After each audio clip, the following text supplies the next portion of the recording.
Undisputed. We are live from LA. I'm Jenny Taft here with Skip Bayless and Shannon Sharp. Good morning. Happy Friday, guys. How we doing? Good morning. We're doing great, Jenny. We're doing great. What? Yep. I'm smelling NFL playoff upsets in the air. I'm smelling you're going to have an upset stomach on Monday on Undisputed. Here we go. You know, you do this every time. Every time. Yeah. Keep that same energy come Monday. Oh, I do smell something. A lot of games this weekend to talk about. We have Lil Wayne. He'll be stopping by later to talk about his Packers, of course. But we begin because Sunday on Fox, we will see history as Tom Brady and Drew Brees square off for a chance to advance to the NFC Championship. Both veteran quarterbacks will have their hands full as Pro Football Focus ranked each team's pass rush in the top 10 for the 2020 season. And as we know, Brees Saints took both regular season meetings. So Shannon, who wins and what is the score for this one? This, you know, obviously this is the game that everybody's watching. I mean, I think all the games are going to be really good. They're all really good. I really think, and even though Kansas City, Skip, we're going to talk about that, is a 10-point favorite, I think that game will be a very good ball game. Agreed. Also.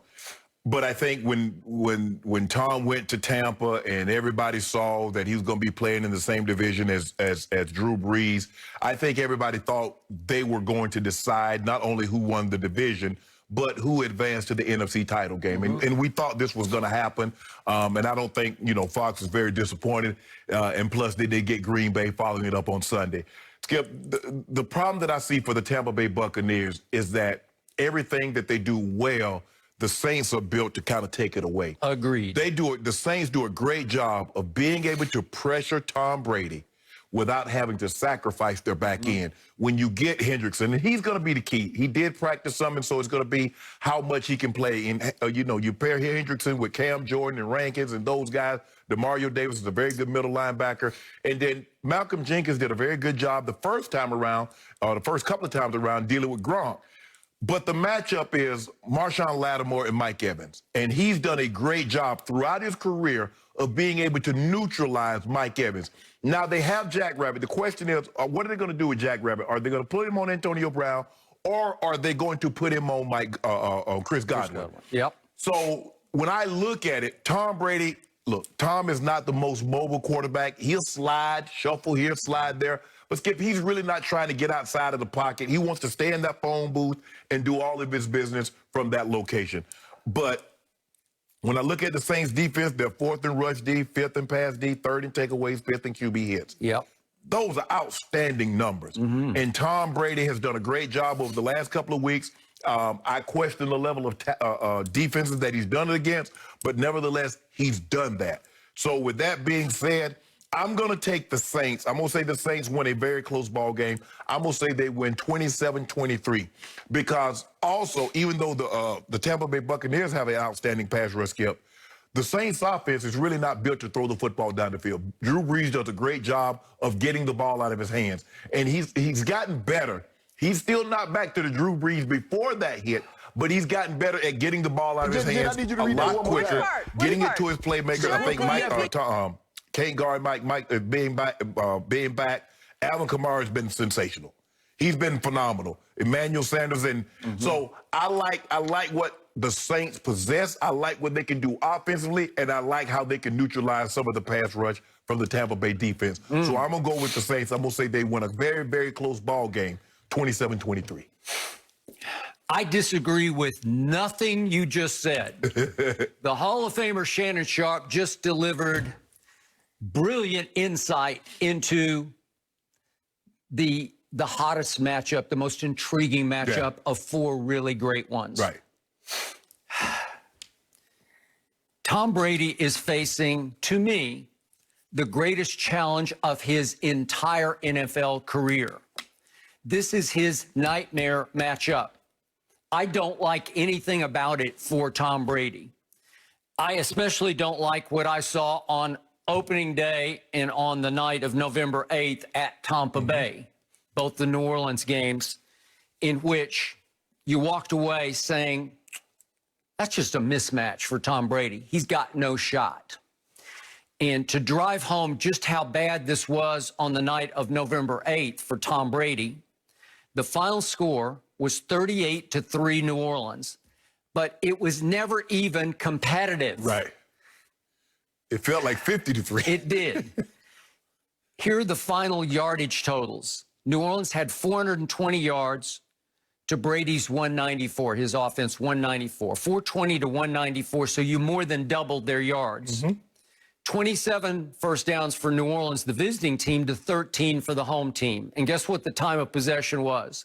40 to 20. Right. So Brady didn't really have the ball that much, and Drew Brees and company just dominated the football. Well, Skip, if you remember, if I'm not mistaken, they might have went their first 3 or 4 possessions 3 and out. So you go 3 and out, and then Drew Brees goes 10 plays, 12 plays, 14 plays. They eating up time, and you're not on the field but for a minute or two at a time. To drive this home, on that night of November 8th, in Brady's new home, Drew Brees had a QBR scale 0 to 100 of 99, while Tom Brady had a 6. A single-digit 6. Was that the greatest discrepancy in QBR in history? In history, and I believe it was Tom Brady's worst game in his long and goatish history.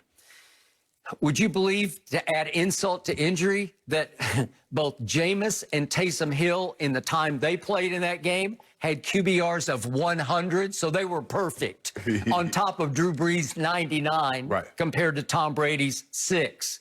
And just to drive home how bad it got, could we please see that last interception that Brady threw? It was 38 to nothing at this point, and Tom Brady just gave it out. He just spit the bit, rolled out, and threw the worst decision pass that I think he's ever tried to throw. Just threw it up for grabs across the field. Is that like the worst idea for a throw you could do? He's trying to throw it up for Gronk and hope he jump balled it, and Malcolm Jenkins said, "Oh, thank you, Tom. I'll take that." Yeah. Although, Skip, you believe he still has a lively arm. His arm has never been that lively where he could do that. Okay. So that's when you hit bottom. It was also the first night that they tried to throw Antonio Brown into the mix, into the rotation, after he had practiced twice with the football team. And just to sum this up in the big picture, I think people have lost sight of this. You realize that Drew Brees has basically owned Tom Brady in their head-to-heads. Yeah. It's Drew Brees 5 to Tom 2. 5 to 2 is the score when they've played each other 7 times. Yeah, I think Tannehill has a winning record against him also. But it's not very many quarterbacks, Skip, can say I own a winning record against that guy. But you not only do you own the winning record, you want touchdowns, interceptions in those 7 games head-to-head? Drew Brees is 18 touchdowns to 1 interception against Tom Brady. Tom Brady versus Drew Brees is 9 touchdowns and 11 interceptions. Obviously, Drew's not playing defense, and he has had a very good defense to back him up. But still, 18 to 1 versus 9 to 11? I think people have lost sight of just how lopsided this quote-unquote competition between the 2 old guys has been over time. Okay, so where does that leave me? If Tom Brady could turn this around and win this game, I believe it would be the greatest beat-down turnaround I've ever seen. You might be able to find a bigger one, but to go from getting blown out at home, 38 to 3, to somehow pulling off a win at New Orleans in a playoff game against Drew Brees, who has owned you, wouldn't that be the greatest beat-down turnaround ever? Right? Yeah, but Skip, you know what? Football is different than any other sports because they're like, and I think this is why they say this in basketball, Skip. A team can be 3-0 against you in basketball or whatever. But in football, Skip, one bad bounce, one off-target throw, and one this, and it's over. It's only one game. And we know what Tom is capable of doing because in 21 years, we've seen more ups than downs. We've seen more good than bad. It's not like, I'm like, if Tom were to beat them, I'm picking the Saints, no question. I feel very comfortable in my pick. But it's not like, man, if the Bucs win this game, it's not like, Skip, I'm gonna be like, man, I can't believe this. Man, I cannot believe that this team